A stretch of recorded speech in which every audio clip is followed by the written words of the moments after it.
clashes, this deck right there actually won me 2 tournaments this week already. So far, tournaments are a lot of fun to me, and I think tournaments are the true test of skill, because in the current leaderboards, you only need to invest time, because how the matchmaking works is everything can match each other from 26,000 trophies down to 1,200 trophies. So as soon as you're in Legendary over those 1,200 trophies, you can get matched against each other, which is good for the beta because there are not too many players, but at the same time, it's not really a representative thing of skill, because you put a lot of time into it and you're going to win eventually, especially if you have level 10 heroes. So playing tournaments is the true test of skill, and so far this week, we already won 2 out of 2 tournaments with this deck. So I will highlight this deck. If you want to see the final of the Enchatin Cup, which I just won yesterday, you should for sure make sure that you're watching Enchatin's video on that, and I will link 2 Discord servers down below as well if you want to join them and compete in tournaments as well. But now, let's get into the action. I will exactly explain how to use this high skill cap deck.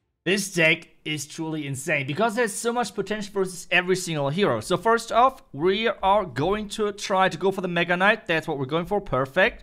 Let's cycle out of that like this. And this is a really, really solid start versus a Barbarian King. The Mega Knight and the Barbarian are your key things at the beginning. He's playing the Prince, which is totally fine. He's having a 1-star Archer, which should give us a nice reset later into this match. Barbarian is not going to win, which give us another. It should give us multiple nice resets. So the reset versus the Prince, and then the reset versus the Archer, and then finishing off the Barbarian King. So you can see already, this start is really solid versus level 10 heroes.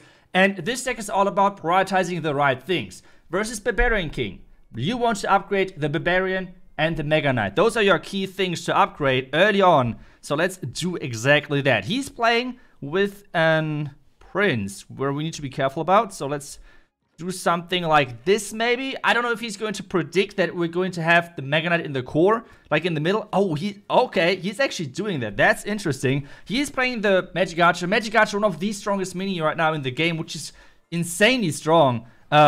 But it should be still doable for us. The Mega Knight is such a powerful mini versus the Barbarian King. It is actually truly insane. We're going to win this second round as well. If you're not saying it's a Royal Champion just too OP, well, for tournaments and for trophy pushing, if you want to have the level 10 for level 10 heroes, the ranking, no problem. The best hero by far, and like that's not even a joke, really by far, and we're not going to switch by the way, by far the best hero in the game is the Queen.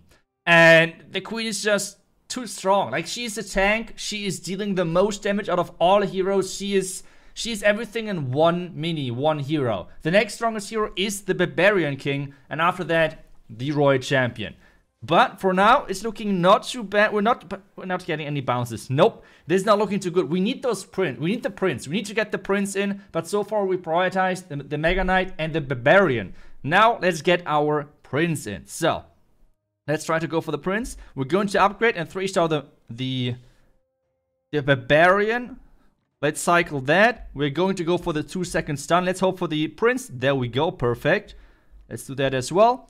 And that's a really solid position. Let's now switch that back. Maybe he's going to break that, maybe not. It's some small mind games. Let's see how that's going to work. And yes, he has switched back. He got baited. That's perfect. He got baited. Our Barbarian should easily deal with his miner as well. And just take a look at all of this damage, all of this CC versus all of those troops. And with this, you can easily beat the Barbarian King without even placing your Magic Archer, because the Magic Archer, that's for the Queen. As I said, this is high skill cap deck where you do not always place every single mini. You always have to know the matchup and what you have to go for.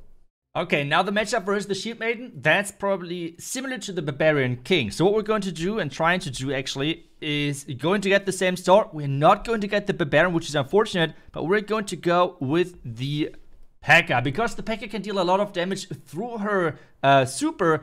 And by the way, you can see the perfect example why the current leaderboard system is not representing skill at all.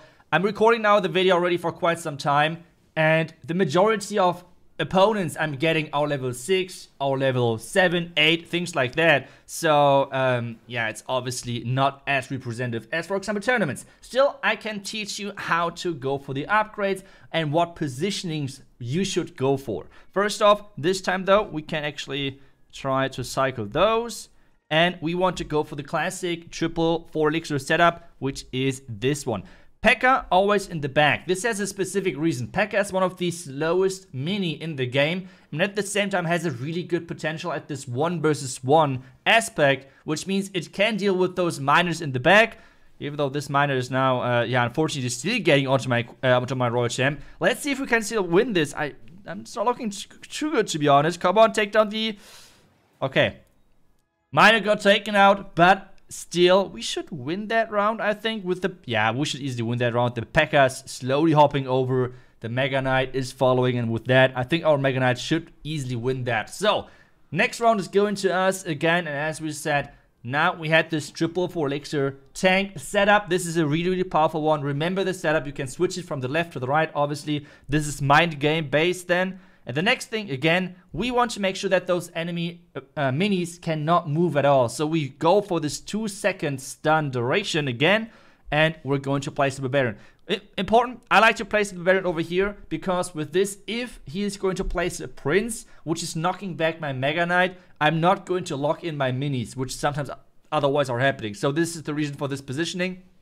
Same time, my P.E.K.K.A. should easily be able to win this 1 versus 1, and with this, we should win this matchup really easily 3-0. There was no difference between if this would be a level 10 Shield Maiden or not. Maybe it would have been one game longer, but those setups are really powerful against the Shield Maiden, for example. So let's see if we find some other Royal Champions or maybe a Queen.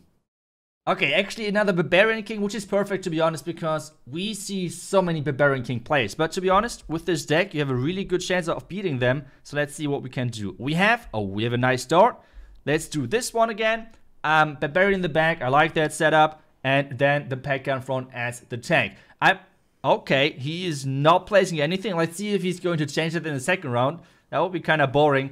But as we have said, versus the Barbarian King, the Mega Knight is better because you do not need the damage, because that's what the Barbarian is for. You do need the CC, which means like the stun duration, the tankiness of the Mega Knight. It's better in the first round than the P.E.K.K.A. Now, let's see. We do not want to have the Magic Archer that early. That's not what we're looking for. Instead, let's switch things up. If he's having a Prince, we're going to tank with the Barbarian, which is, it's not optimal, but it's better than nothing. And we have, again, the P.E.K.K.A. in the back. And apparently, well, he was just...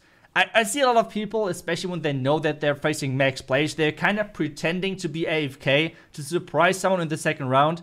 But hey, it's not working. It's not working. We're paying attention and we're not losing this one. So second round is going for us as well. But now let's talk about some nice late game positioning again.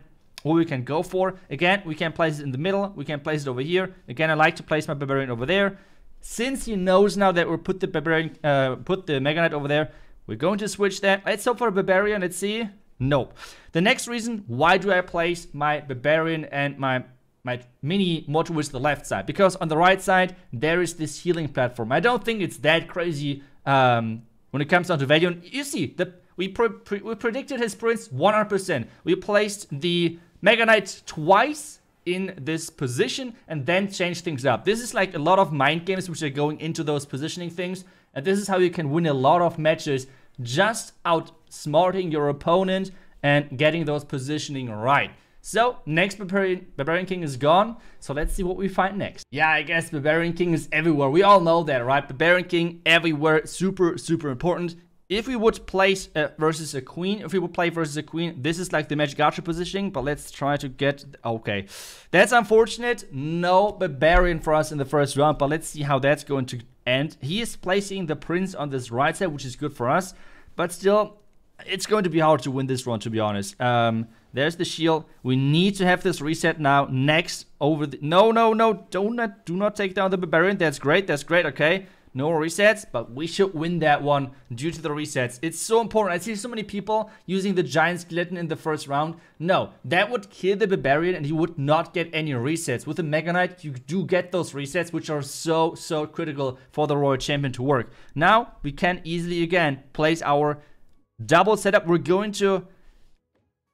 predict kind of that he's going to switch the side because we just played on the left side. So let's see if that's going to work or if he's going to change things up as well. And what is he doing? He switched. This is, I love those mind games. It's so much fun. But yeah, Mega Knight's done again. We can see how tanky this Mega Knight is. It's such a key mini in this deck. And, well, we can now get some great resets in. Yes, we can. I love the Royal Champion. It sometimes looks so broken, but trust me, a good Barbarian King, I think, like, on level 10 base, it would be 60-40. So 60% chance of the Barbarian King winning, 40% of the Royal Champion winning. And it's not as one-sided as it kind of looks like right now, trust me. I have played a lot of good Barbarian King players, and it's not as easy. And the same thing for me. I think my win rate against Royal Champion is even higher with my BK deck, but that's a different story. We're staying on this side because we just before switched the side, so he maybe thinks we're going to switch back. We won't. He's having a nice Royal Champ, nice Magic Archer placement. That Royal Champ, that Magic Archer placement is insane, to be honest. But again, we should get those resets, and with this, another win. I hope that I was able to show you a couple of placements on how you play this deck. Obviously, Royal Champion, unfortunately, and this is really what I do not like about this hero, only get strong with level 10. I would love for them to switch the level 10 and level 5 ability of the Royal Champ. I think this would be really cool to make sure that this hero is usable for level 5 and above already. But right now the Royal Champ kind of feels like the Queen, where the Queen is insane on level 10, but before is still not bad. But yeah, the Royal Champ really feels not that strong before because you do not have this bounce, which is so critical to get this splash damage in. Either way, I hope you enjoyed this video. As I said, I have won now 2 tournaments. So far, I have played in 4 tournaments. 3 out of them I won. 1 time I was only in the final, lost closely to the tournament winner. But yeah, tournaments so far are so much more fun than ladder because, as I said, ladder is only about time. It's like crazy. Thank you so much for watching. I hope you enjoyed this video, and I will see you guys next time. Until then, see ya and bye-bye.